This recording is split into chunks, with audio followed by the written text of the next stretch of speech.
Our second video in the set of ethics videos is focused on who owns your data. And I'm going to build on and talk about that and help you think about how you share your own data in a way that might be helpful to you.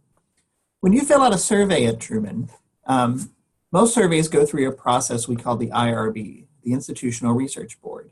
And that's a group that makes sure all the ethical things are in place so that there's no risk beyond what would normally happen in a regular day. As we talked about in the last video, that's literally part of the Geneva Convention that was made after World War II, so that when Truman or somebody doing research on behalf of Truman collects data, we know that we have to be careful with that. The data we use in data science or in data analysis is typically not that kind of data. Instead, it's data that was naturally generated by some process. Now, here's my Amazon page. Share my video.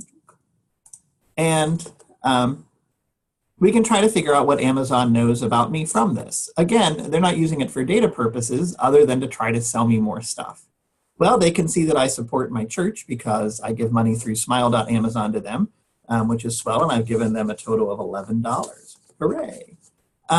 You can also see that I recently bought t-shirts not too long ago, and that's sort of interesting. As you can scroll down, of course, it's Father's Day week, so it comes up with things that it might be. It probably knows that I'm a dad because I buy kids things all the time. It has some videos, it has some kids' books. Apparently I'd like one of those. And if you click on the thing that's called My Amazon, it brings up things that it particularly thinks that you're going to buy. And again, you can see that it thinks I like kids' books, some board games. I bought a violin not too long ago. And visualization books. When I was planning the Stat 320 course, I bought a violin not too long ago, although I didn't buy the violin from Amazon, but somehow it still knows that. So if you dig in deeper, you can actually find out even a little bit more about me. And you can find out what Amazon knows about you, and in certain cases, you can restrict it or even change it sometimes. Now, Google takes it a step further, and if you click on it, you can actually go to their privacy page, and you can see they'll literally tell you what they know about you. This is my Truman account, so some of it's in there. You can do what they call a privacy checkup and see. You can change your ad settings. If you know you're going to get Google ads, and you probably are, so many sites now want you to turn off the ad blocking as part of searching. You might as well get ads of things that you might actually want to see. On the other hand, that means they're going to know what kind of things it is that you might want to see. Sometimes I might even ask your permission, although often that was something that you actually gave them when you first clicked on that terms and conditions window back when you installed the software. Could you imagine using Netflix if you didn't share information with them?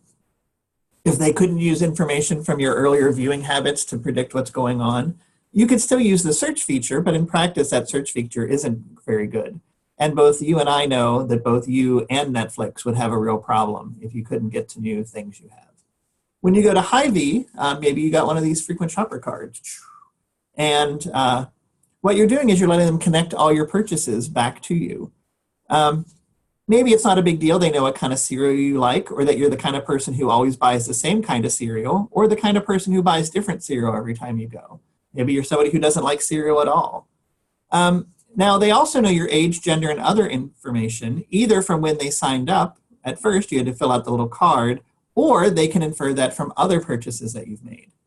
Now, if Hy-Vee says, hey, people who like to buy Frosted Flakes also like to buy Blue Moon beer, maybe they'll buy more of one when they notice sales of the other increase. And maybe that's okay with you, especially if you like both of those things. However, what if a political company buys your data? And I don't know that Hy-Vee in particular does or not, but there's lots of evidence that suggests that people who buy certain products buy other products. But we can also correlate those purchases with donations to charity and even who you vote for. Could the fact that you buy Frosted Flakes means you're now going to get on the mailing list from Bernie Sanders, or that you're not going to get added to the mailing list for Donald Trump? And again, maybe that's good for you or bad for you, but is that sort of information worth the discount on gas and the coupons you get when you check out?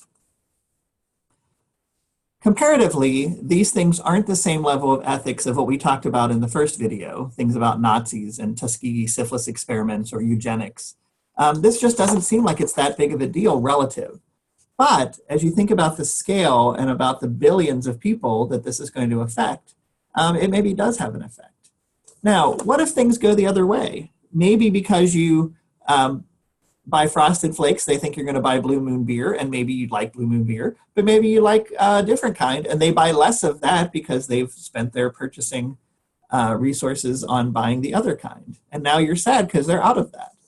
Now, in the old days, data used to really be collected for a purpose. We had research data that was collected over here, companies collected marketing data, and other things were over in their own categories. And we typically didn't use data for a different purpose than what we collected it. But now it's really becoming a spectrum where we look across all of these things. The other part we take for data for granted is the idea that you own your own data. And it seems like that's not true. Anybody who's clicked those little disclaimers, you've given it away. There's an NPR story from last year about a cafe where it's in Rhode Island, and instead of paying for your coffee, you have to give information to them and fill out little surveys and do some other things. And the idea is that they're actually assigning a monetary value to your data. Now, how valuable is your data? Is it worth more than a cup of coffee? Is it important that you keep this data private, that you only like one kind of cereal? Every time you go to Hy-Vee or to Aldi or whatever store, something happens. So for the second part of this, I want you to think about the kind of data that people have about you. And can you control it? Can you brand yourself? Can you put out the kind of data that you want to have out there? Certainly, it's easy enough for you to go out and learn about yourself. If you want, go ahead and Google me, Scott Alberts. I'll wait. You can pause it. Anyway, if you Google me, my name is Scott Alberts, and it turns out the actual me comes up first. Now, is that because this is on my own account? Maybe one of you will come up with a different Scott Alberts as the first one. Although, again, if it knows that you're in Kirksville or that you go to Truman, maybe it would connect to you first. You might know that I go by my middle name. So if you look for K. Scott Alberts, that would be more likely to get the specific me. But who are some other people? Hey, I'm on Internet Movie Database. It turns out Scott Alberts is the name of the chief animator on The Simpsons. He retired a few years ago, but he was there for many years. When I was younger and I watched The Simpsons, I thought that was cool. My name always came up during the closing credits. If we scroll down, here's another one. He's an artist in Seattle. And if we look at him, he looks cooler than me. And he makes hip art. Coffee, Mount Rainier, Seattle landmarks. And so, you know, that's pretty cool. But what if the other people with my name was a serial killer? What if you shared your name with somebody who worked in a similar industry but had different skill sets or had been fired from their job, right? That'd be something you'd worry about getting around. Some of you have more common names or less common names. So let me talk about that a bit. With regards to one of my other students, he's a Truman alum. His name is Cody Sumpter. And Cody Sumpter graduated about 10 years ago, and he's been pretty successful. He worked at Google and Facebook. I think he works at Uber right now. And he was here on campus not too long ago, and he talked about taking control of your brand. And one of the things he talks about is that, you know, rather than hiding from it, you should be the person in control of it. Now, he went so far as to actually get his own webpage. And I don't know if he actually paid to get Cody Sumpter to be the top link, but that's actually an easy thing to do, to pay to get this up, or you just put the links in other places. And if you go to his own webpage, you can see there he is, looking like he's given his TED Talk. Now, his name is not super common, but having his own webpage means that he's in control of it. Now, do you need to have your own webpage? Maybe not. Maybe not yet, but maybe later you do. He looks like a good tech guy. He's here ready to give his TED Talk, it looks like. And then down below, he has the things that he likes. Certainly, I know he has an interest in cameras and photography. He was a physics double major. So he takes cool things. He had a 3D printer that would make pieces out of your Minecraft. He worked in wearables and technology for many years. You scroll down. You can see there's Truman, yay us. And you can see Humans versus Zombies. One of the things Cody's famous for is that he started the Humans versus Zombies game that we play at Truman. And again, taking control of his brand really seems to work pretty well. Now, on LinkedIn, right? LinkedIn is a more professional site. If you go there, you can see here's his picture. Maybe he looks like Indiana Jones or James Bond supervillain. But you can see that that picture is definitely one that he chose to convey a certain image. And you can see here's what he's done, his different careers. He got a master's at MIT, a bachelor's from Truman. And it's a pretty cool use of his site. Now, my own page on LinkedIn has a picture of me at commencement in my cool shades wearing my poofy purple robe. And maybe that looks a little bit like a goofball, and maybe that is the image I want to convey. As an aside, Cody spoke a few Decembers ago at commencement, and I wore that same poofy purple robe. I'll also mention that the picture I took of him and posted on Facebook is my most liked photo on Facebook, partially because all of his friends at Facebook and his friends elsewhere liked him, and he's very well connected.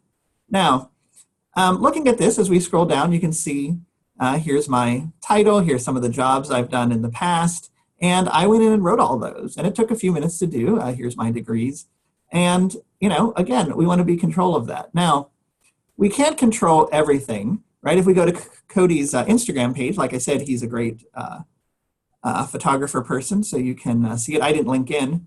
And so, but you can see some of the pictures. I didn't log in. So these are his publicly posted pictures. But you can see he lives out in the Bay Area. He takes cool photos.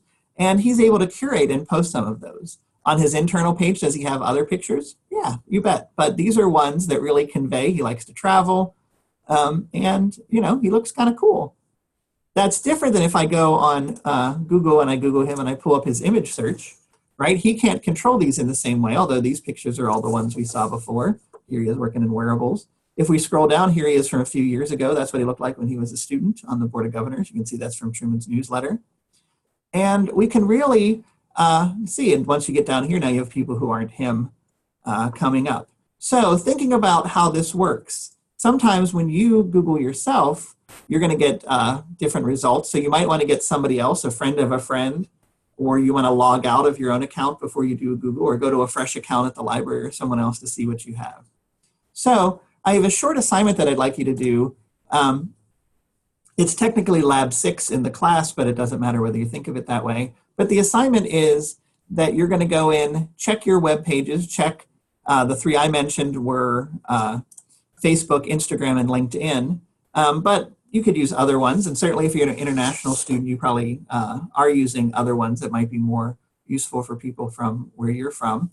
LinkedIn is a good one to have. If you don't have a LinkedIn account, I'm going to encourage you to make one as part of this assignment. And go in, think about what is it you want to convey? What is your brand? Can you make these pages focused in a way that does your brand? Should you go out and get your own web page? Well, maybe. But what I'm thinking about here is more, can you just do small tweaks on the edge of your account in order to make things more in the way that you want them to be, so that people who are collecting information about you, future employers, graduate schools, maybe, you know, your aunts and uncles looking you up on Facebook, will they see the face that you want to convey?